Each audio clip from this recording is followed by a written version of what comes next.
Welcome to the Big Biz Show.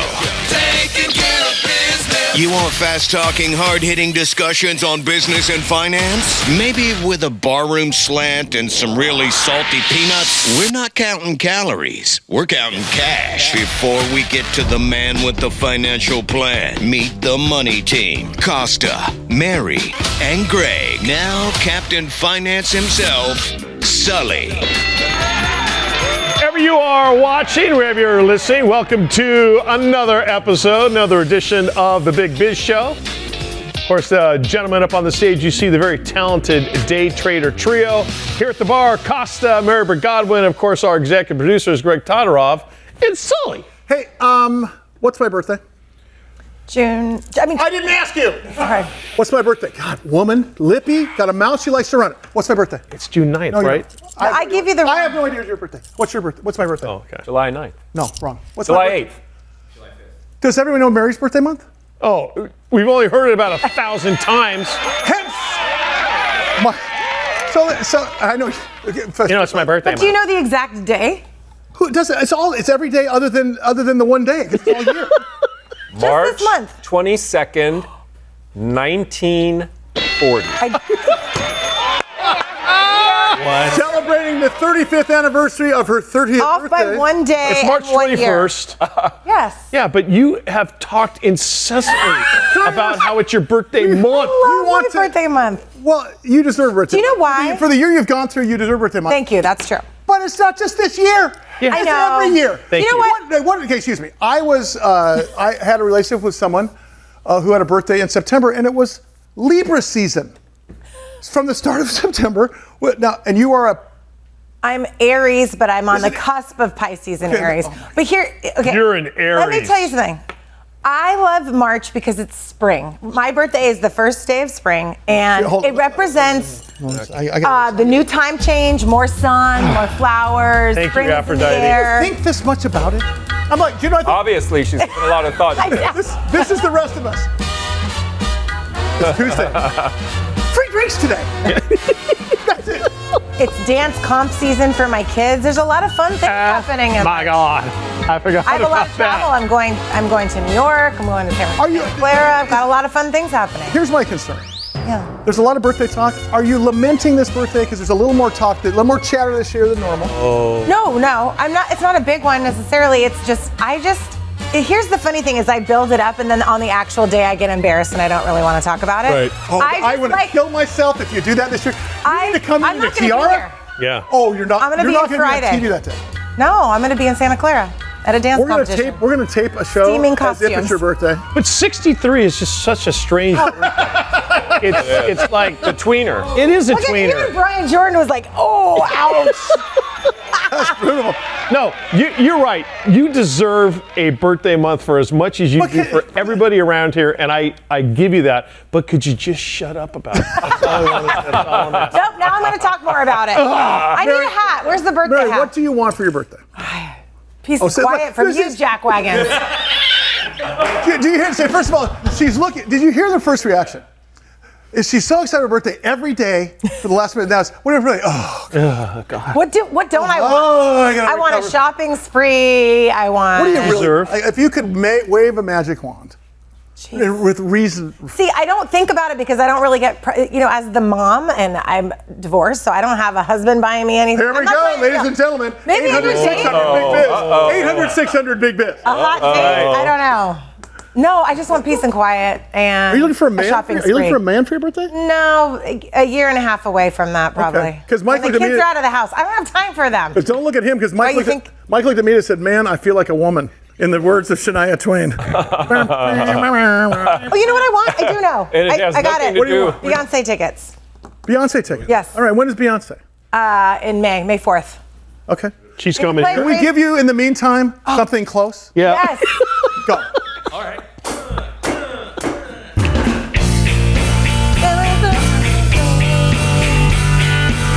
Yeah. Hold on. All right. Hold on. I wanna. I wanna. That is amazing. 63 years old, ladies.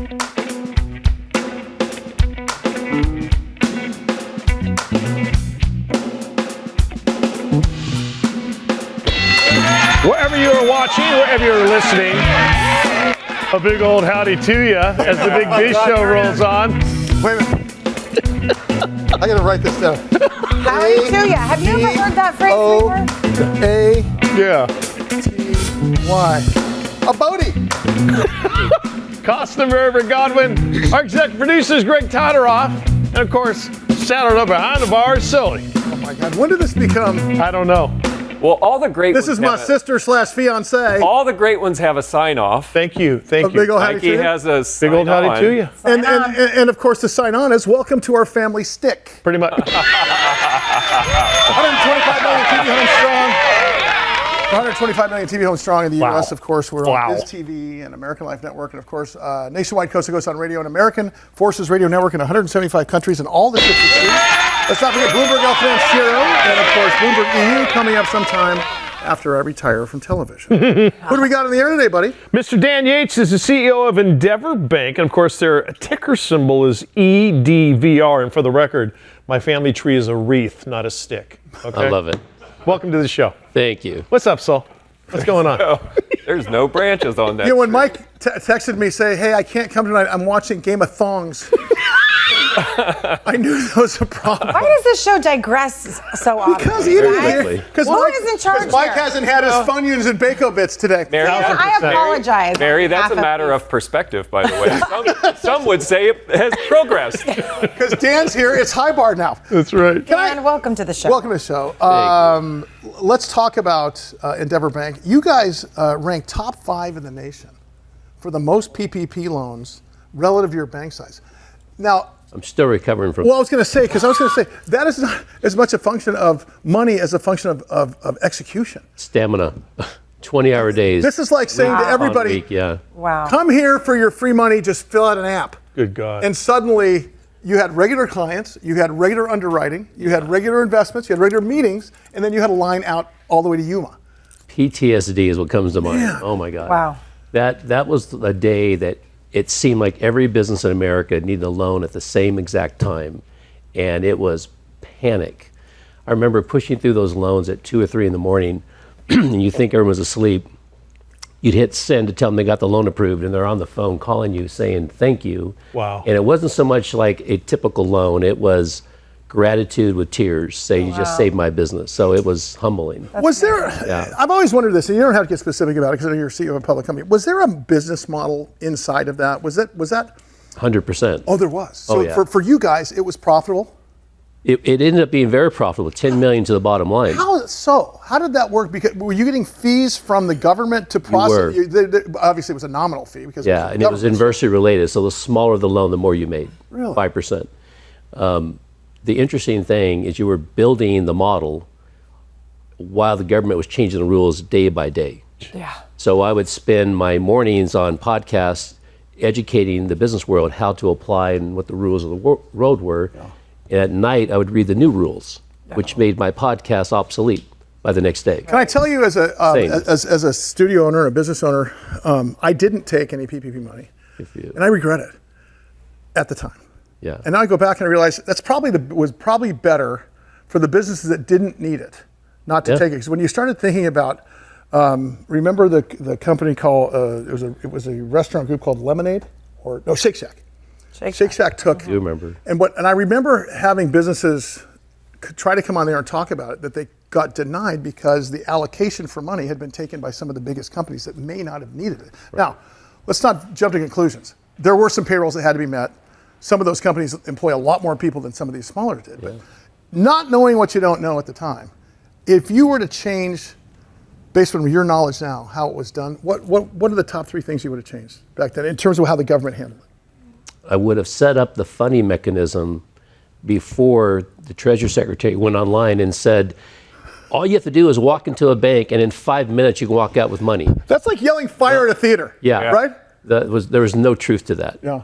It was triage. If you remember, they ran out of oxygen units in hospitals. At the same time, you're running out of PPP funding. So we were allocating as an industry who was going to get those loans. Hence the triage. You had to Complete triage. Unbelievable. And of course, what you're talking about is you had to prioritize. Yeah, and we were hiring college interns who were sequestered at home, as the term was called. trying to figure out how we're going to fund loans with limited deposits. A week later, the Treasury set up the funding mechanism. But before that, you were out of money as a bank. And so the large banks were doing it based on divisions and most important clients. They got a bad rap for that. Community banks kind of stepped up. Did they hammer you guys for reserves at that point? Because, at the same time you run out of money, right? The double-edged sword for you guys. It was terrible. If you can't fund the loan, you lose the client. So you have an obligation to take care of your clients. At the same time, people were trying to change banks to get the loans. And at the same time, you're fighting your own reserves to keep the underwriters happy for the bank regulators at the same time, right? Not to mention we're less than a year old. Oh my God. So You were? Oh yeah, we opened in 2018. I think it was around 2019, man. 2020 when they set that up. Wow. Dan Yates So- is the CEO of Endeavor Bank, their ticker symbol EDVR. Who's the gatekeeper on all this for the ne'er-do-wells and the people who are thinking, I'll get a quick buck. I'm going to try to get one of these PPP Or loans." was there any? Yeah, There was none. Absolutely Could you none. smell a fish at some time, every once in a while? Because you've been banking for a long time, and you know to trust but verify. I get that in your personality. I know about you. I know about you from I this town. discovered a fraud within the first 30 days. Did you Okay. really? And reported it, and the person went to jail. So it was. Oh, nice. It was easy to spot. Well, I mean, this is like price gouging in the middle of a disaster when somebody's trying to steal money at the expense of somebody else who actually needed What a it. bummer. Yeah, I think that was. What in terms of security, like Mike brings up, any major changes if this happened again that you would install in terms of metrics right away? I mean, the thing is, it actually ended up working well at the end. The second round, most companies who qualified received a loan. We had excess funds at the end. The first round, we were out of money in 10 days. Jeez. So Congress didn't allocate enough money. They didn't understand the demand, who would be applying. Nonprofits missed out in the first round. Schedule C employees missed out because if they didn't show a profit on Schedule C, which who does? Most Schedule C trying to show a loss. They didn't qualify. So they changed the rules to really figure out who really needed the loans. Dan Yates, CEO, Endeavor Bank, and of course their ticker symbol EDVR. So happy to have you at the bar here with us. Thank you. I have a question. So let's look at the other side of the counter, and Yes. that was stimulus. Okay. Right. So not for the businesses, but for your customers. Yeah. What did that look like as a bank president, seeing, okay, we're taking care of the businesses as best we can since the government gave us a dam with a huge leak in it to start off with. On the PPP side, here we have a ton of liquidity coming into this country. And if you know, you go back to 1940, every time there's liquidity, interest rates follow. Yep. Liquidity, interest rates follow. You pump that money in the system. As a banker, and as a venture capital guy talking to bankers, I know how you think. There had to be a point in stimulus number 2 or stimulus number 3 where you knew the shoe was going to drop at some point. What did you see on the consumer side to start, and what did you see as it went along there that made you sort of say, I want to go on vacation for a little bit now? So the biggest concern we saw as an industry is excess liquidity. It got to the point where you couldn't figure out what to do with those funds as they show up in your bank. Yeah. As quickly as that occurred, the opposite occurred. And we had trillions leave the banking industry into treasuries and money market funds. But during those early days... How tough was that to plan for you guys? Well, think about the banks that failed. And you go back, let's just take Silicon Valley. Yep. They had excess liquidity. So what do? They put it out into long-term bonds because they really didn't understand if And that the interest money... rate went the other way. The bond market's inverse relationship. Now they don't have Well, reserves. all you have is history to go on. Yeah, and right. you have deposits that are now sticking around less than you're used to, and you make investment decisions in your portfolio that aren't based on any historical data. Well, you nailed it, and that's Yeah. exactly right. Because I believe, okay, if you look at the Great Recession, Yeah. or as I like to call it from equity, the Great Correction. Right. What happened there was we had the derivative market, we had credit default swaps, and Yep. really we were making counterfeit shares out of nothing. Yeah. We'd sell paper, and then we'd sell paper on the paper, and then take a commission, Right. and then take another commission. Next thing you know, it's so dilutive. And I will still tell you, the biggest danger in this country is the derivatives market Yeah. to this day. If you look at the other side of the fence in terms of that banking crisis going forward, in terms of liquidity and over liquidity, interest rates killed the consumer, just like the Great Recession killed the equity holder. Don't you think? Right. And was that because of liquidity? Was that because we pumped too much money in too fast? Do you think? I think it had a lot to do with it. When rates went up, most business owners put off their plans to invest in capital equipment, infrastructure, and there was a big waiting period. And so loan demand shrank. Banks are sitting on too much cash. All you can do is put out into bonds at some point, and it created disruption in most banks across the nation. I got 5 words for you. How are you still standing? Yeah. Coming back after the break, we're going to talk about your actual business here for a second. Thanks for giving us top down. Endeavor Bank, Dan Yates, CEO, stock symbol EDVR. We'll talk about being the CEO of a publicly traded company. Also, we'll talk about what you're doing these days because you were ranked first in California, 15th in the nation by CB Resource, named the S&P's top performing bank, top premium bank. We'll tell you what all that means to you in just a second. Big Biz Show, bigbizshow.com. 125 million TV homes strong, and of course, American Forces Network in 175 countries and all the ships at sea. We'll see you in a minute.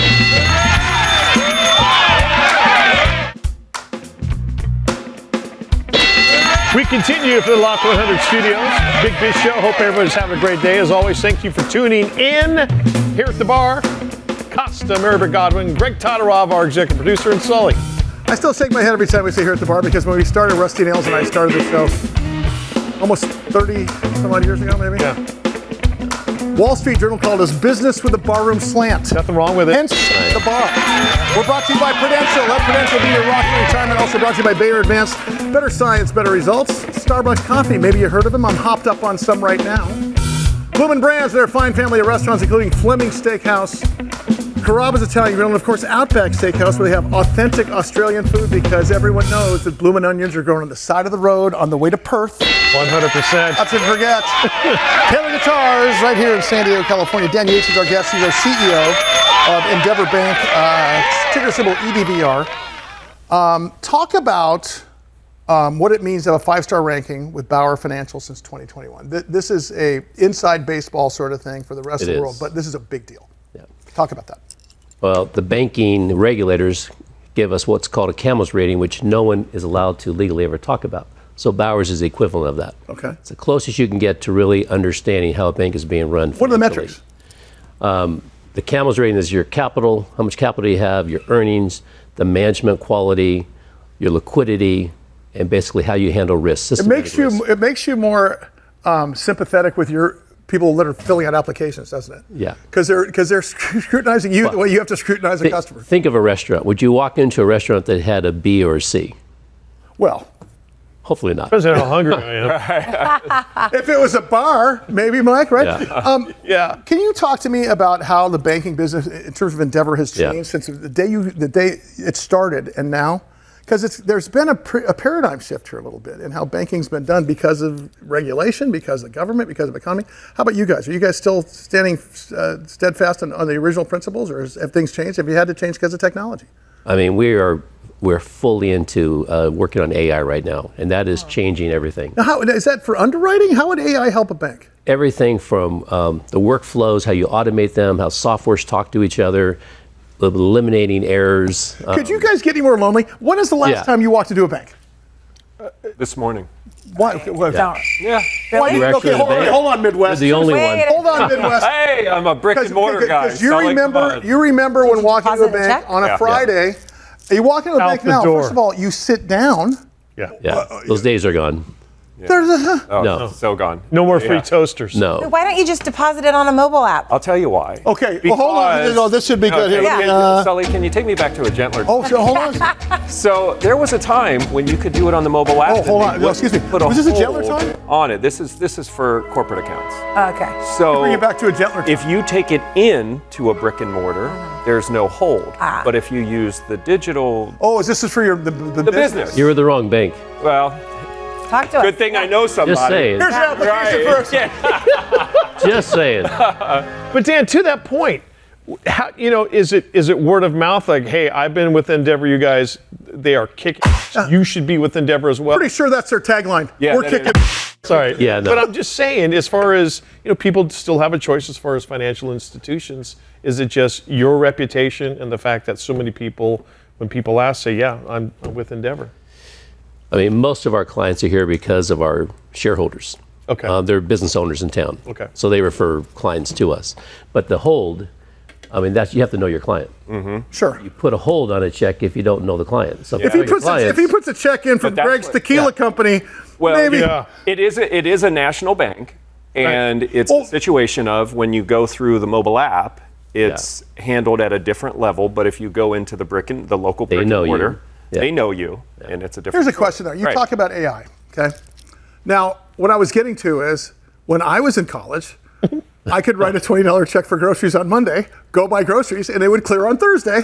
And it was called, by the way, that's a felony. It's called kiting a check. You're not allowed to do that, but everybody did it. There is no float period anymore. None. Yeah. There's all digital banking, to Mary's point. There's a signed float, but not real float. But how much faster can you get? How much more? Because I would say banking is so efficient now. Because if I can't remember the last time I wrote a check, but if I write a check, I log in the next morning, that check's cleared. Sometimes it's cleared the same afternoon. Yeah. How much more efficient can you guys get with banking in terms of, everything's almost in real time now. It's real time float now. It's clearing immediately. So is AI helping in that area or is it helping in other areas? Okay. No, it's more, it starts with the internal efficiency of how we do everything from underwriting loans to sending out proposals, onboarding new clients, which are complicated if it's a sophisticated company. So all of that you're trying to streamline and improve the client experience with AI and workflows, automation tools. It's across the board. With Endeavor and the Bauer Financial, and of course you've got all these other awards going forward. You have Finley Reports tied for first place. You guys are as solid as, probably more solid than the big banks. Are you considered a regional bank at this point? Are you considered I would say technically yes, because we're now in Los Angeles as well, San Diego. Mm-hmm. But I think of us as a local community bank. Yeah, and I think that's where the disconnect is, isn't it? Yeah. Because I can tell you, regional banks I think saved a lot of businesses, but local community banks that create relationships still are critical. And I think that they almost went the way of the dodo. Yeah, the way I think of a local bank is the executive team lives in the community, very involved on local boards, feeling the pulse of the leadership community. A regional bank, typically you're not going to be as involved in every single city that your bank operates in. Yeah. Plus, right? Regional banks are typically not based in the city that you're in. Yeah. What are you looking most forward to here in 2025 now that it seems like, we shut this economy off like a light switch, now it's coming back on like a sunrise. We're going to get through it at some point. Interest rates are going to stabilize at some point. Yep. At some point, we're not going to see the stagflation that we were worried about. You've got a number of things that are moving in the right direction. I think tariffs are going to be temporary, and that's going to give a boost to the markets. But remember, guys, stock market's not the economy. Only about 43% of the universe here in the States participate in the stock market. 100% of us participate in the economy. So what are you looking most forward to? What's the silver lining? We refer to 2024 as a slingshot. So you think about how you pull a slingshot back, that's investing in infrastructure. Yeah. We increased our workforce by 30%. Mm-hmm. A lot of production team members expanded to another geographic area, LA. Mm-hmm.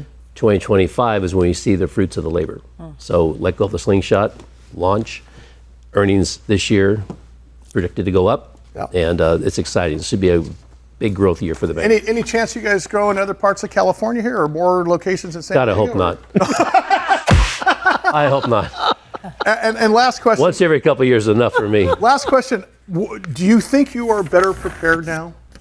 Were there to be another PPP site? Oh, heavens, yeah. So you got it all figured out? Yeah, well, I wouldn't say that. The government can change the rules. I don't know. I'm looking at you. I feel like you got it figured out. Can and will. Dan, will you come back and see us sometime? We'd love to. He is Dan Yates, the CEO of Endeavor Bank. Jet black hair, by the way, before COVID. Yeah. Now look at no color. Ticker It's gone. symbol, Thank you, sir. EDVR. Much more to come. Much more to come at the Big Show. Thank you.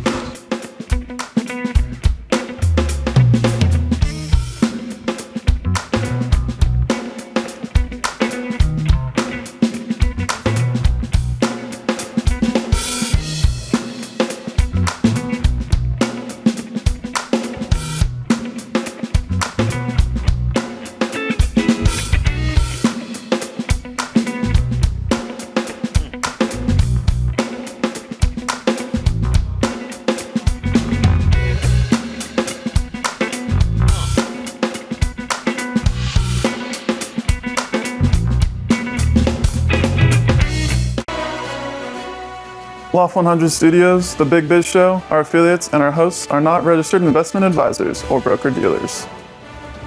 Our show hosts make no commitment that the purchase of securities of companies profiled or otherwise mentioned in our programming are suitable or advisable for any persons, or that investment in such securities would be profitable in general. Given the nature of our company's profile and the lack of an active trading market for their securities, and investing is highly speculative and carries a high degree of risk. We profile selected publicly traded and privately held companies on our program. Most of these companies that we profile have provided compensation to Loft 100 Studios and its host for the profile coverage. 3, 2, 1. From time to time, we sell shares of the companies profiled in the open market that we receive as compensation for coverage of client companies.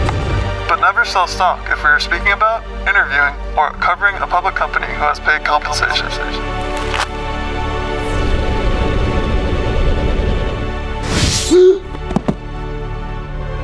Specific questions on compensation can be obtained by contacting producer at sullyandgroup.com. Listeners should verify all claims and do their own due diligence before investing in any securities mentioned on this program. Investing in securities is speculative and carries a high degree of risk. We encourage our investors to invest carefully. Duh. And read the investor information available on the website. On the Securities and Exchange Commission, SEC, at www.sec. Or the Financial Industry Regulatory Authority, FINRA, at www.finra.org. Big Biz Show rolls on. We are inside the Loft 100 Studios in Southern California. Those gentlemen on the stage right there, the absolute best in the business. That's the Day Trader Trio. Down here at the bar, it's Costa, it's Burt Godwin, it's our executive producer, Greg Todorov, and of course the man with the plan is Sully.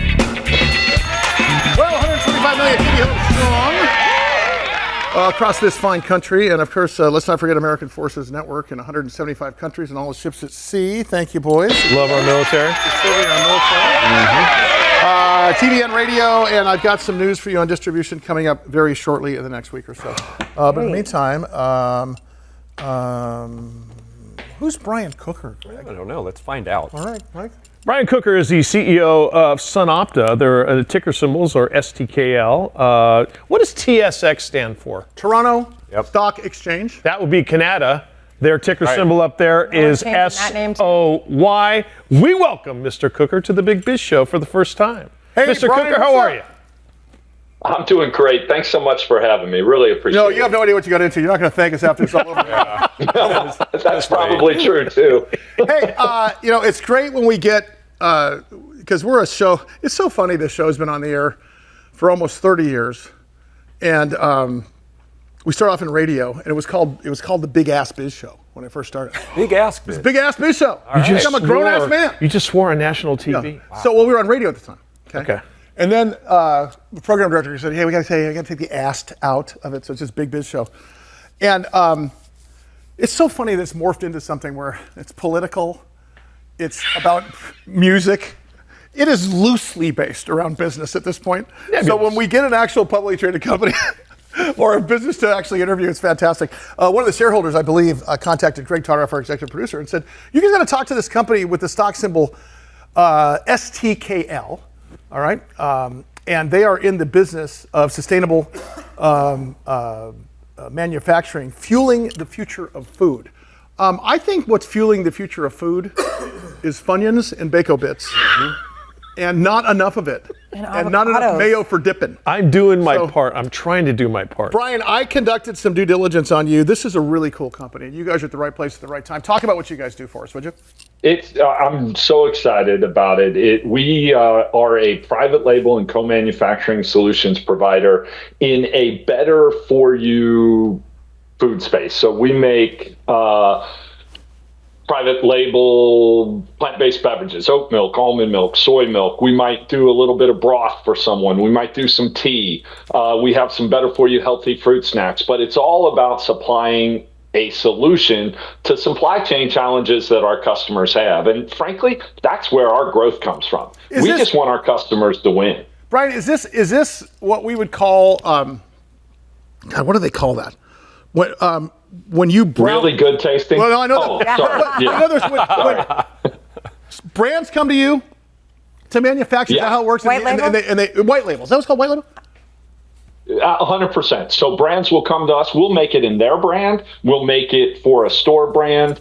But again, our job is to solve their supply chain problem. They might need a better taste profile. They might need protein infused in their product. They might need better availability across the U.S. And that's what we aim to provide for. Mike, does Funyuns need a different or better taste profile? Taste? It's fortuitous that Mr. Cooker's on the show because I was literally thinking about that driving up here.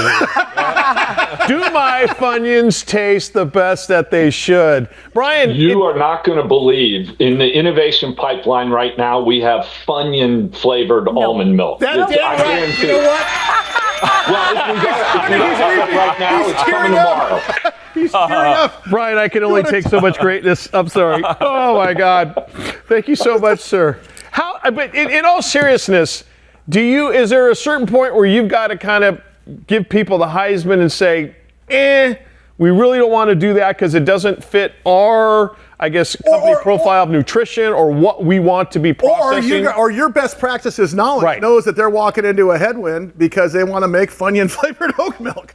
Yeah, exactly. I may have lost a customer now just by this discussion. By the way, you watch next month. You watch next month. This damn company's going to have Funyun bacon bit and mayonnaise flavor. I'll send you my mailing address. But honestly, you've been at this Brian, you've been at this for a while, though. I mean, you've got to have.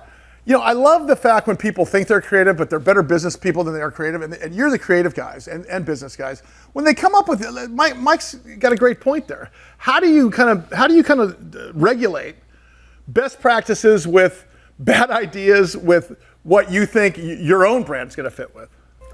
Yeah, well, the good news is we really are trying to solve a challenge for our customers. They often do the market research, and let's just stick with the theme. If Funyun-based almond milk was the next best thing, we would try to help them with that. We've got 21 food scientists who work on all taste profile, nutritional content, even packaging size that might be able to help. So we'd give it a run. I think couple of things that we run into if it's only Mike who's buying the Funyun-sized, a Funyun-flavored milk, that might be a little too small for us. I don't know. Have you seen the size of the guy? Well, he looks like a small farm town over there to me. That's true. But, for the most part, we are trying to follow the consumer trends. And if Bacon Bits oat milk is the next surprise here, then we'd be all over it. Hey, let's talk about the company real quick. I know I'm hijacking Mary for 1 second, but you have 1,200 employees. Geographically, where you guys talk about geographic footprint a little bit because North America for a sales footprint, mostly U.S. for a manufacturing footprint. We do have a small plant in Niagara, Canada. About 1,000 of those employees are in the plant working every day, 24/7 operation. And man, I love our organization. They're super bright. They're receptive to coaching. We coach hard.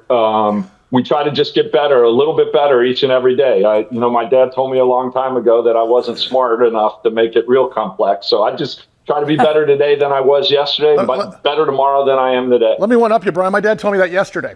Well, I tell you, hey, here's the other thing my dad told me, and I don't know why he keeps reminding me of this, but he told me I have a face for radio. Yes, you do. That's every day on my birthday. Hey, real quick before Mary has a question, you have $724 million in sales last year. I mean, would it kill you to kick us down $50K a month for me to say brought to you by SunOpta? I mean, come on. Let me transfer you to the marketing department. In the meantime, I'm texting like them. A great CEO. Yeah. Let me get my assistant on that. And then Brian puts us on hold and says, "Hey, do we have an assistant?" Brian Kocher is the CEO of SunOpta, cooking up great things for you, world. Wow, Mr. Marketing. Oh my God. Ticker symbols STKL and SOY. Devon here with the Big Biz Show, and today we're going to talk about banks and failures. Now, two things that you might find synonymous, well, they go together pretty well, but they used to go together better in the 1800s. Then along came the creature from Jekyll Island and the JP Morgan meetup on the secret island, and then for about a century, you didn't really hear too much about bank failure. But in the last year, it's all you hear about. I specifically think it's this guy's fault. So what the hell is going on, Howie? While I have nothing personally to do with it, regional, smaller banks in the United States have had a tough time for almost a year now. Why? Yeah, so when you have smaller portfolios that can't absorb losses and you have illiquid deals, things that you can't just sell out of and take a small hit on, you're stuck with a bad deal. You're gonna have problems. Have you ever noticed that anything that happens bad to a small community bank kind of sounds almost eerily similar to like some guy that's getting divorced and going through like an alcoholic problem? He's selling himself off, he got dumped. I have not heard that, but it kind of works, yes. Yeah. So small community banks, the next single alcoholic stepdads of our nation. More next week with Howie. They're actually an essential part of the business community, but so is my drunk father. We're here at the 2024 Bio International Conference at the San Diego Convention Center, the world's most prominent gathering of industry leaders across all of biotech.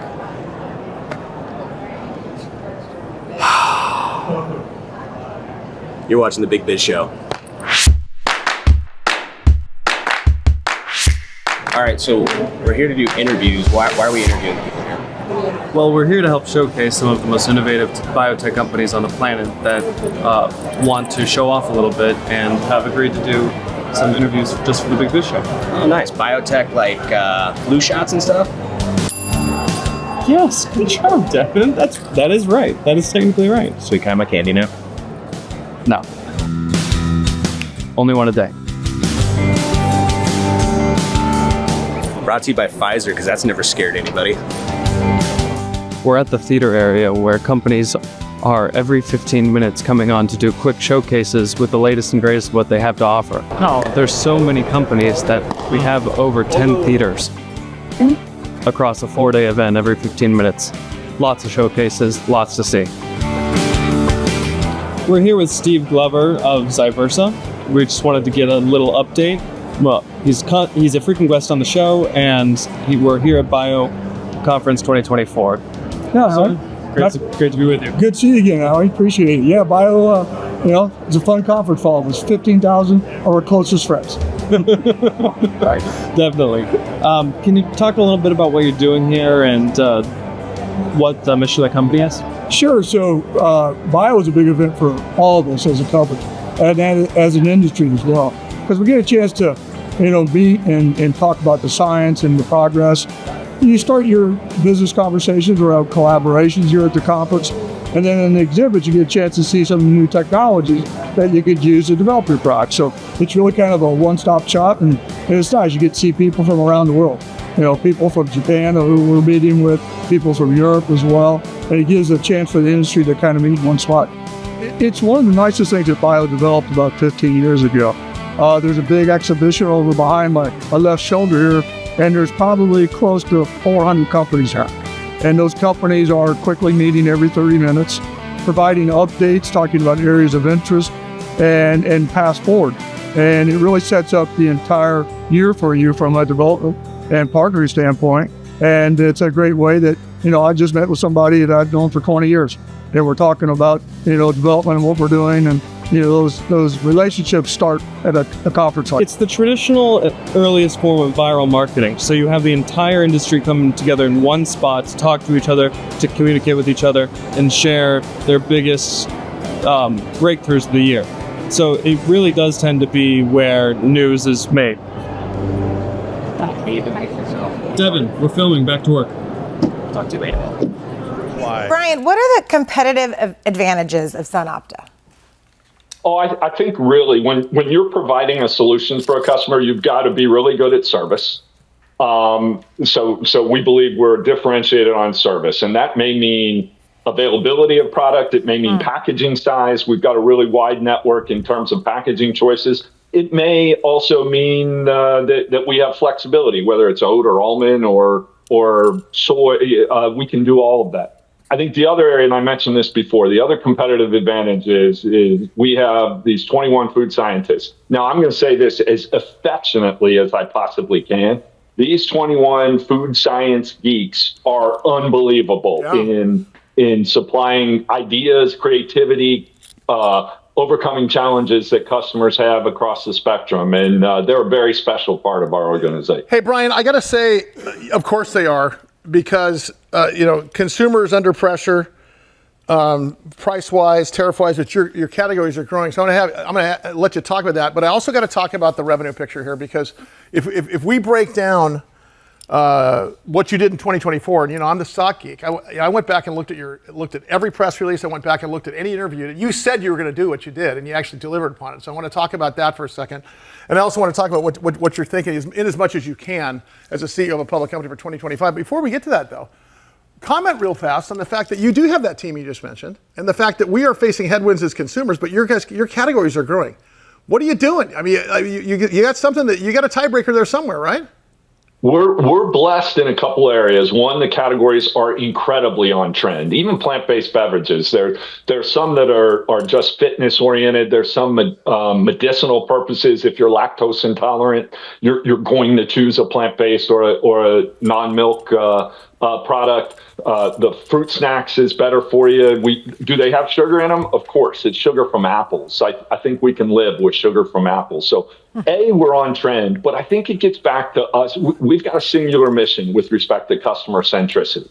We want to solve our customers' problem.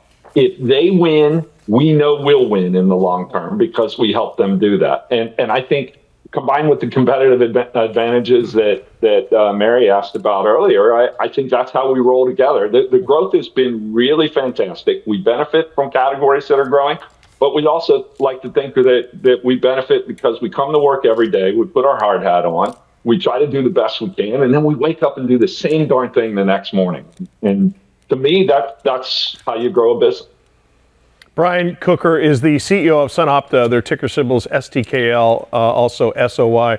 Brian, final question. Take us through those advantages as far as 2024 revenue, what you've got in sight for 2025, and more importantly, what's that path? But don't get us in trouble for talking about stuff you're not supposed to. No, exactly. Of a public company. What does the pathway look like?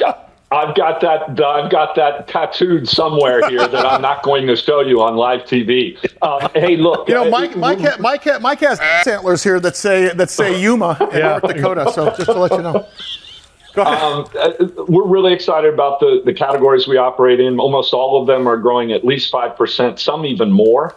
So we've guided to some long-term growth rates that are 8 to 10% in 2025. We're thinking growth, volume-based growth, by the way. This is, a lot of the growth we're seeing today in consumer products is pricing oriented. We're volume growth because the categories are growing, our customers are growing inside of those categories, and we're here to help them be successful. So I'm looking forward to growth in the 7 to 11% range. And Sully, to your point, we guide to what we see, not what we hope that happens. Well, Brian, and because of that, we deliver results. I was actually going to say to you that hopium has never been your strategy. I'm not kidding. You guys have said what you're going to do and you're deliver. Buddy, you got to come in studio. We need to have you back on a daily basis. I'm not kidding. As soon as the Funyun oat milk hits the shelf. Oh, we're flying out there as a taste tester, man.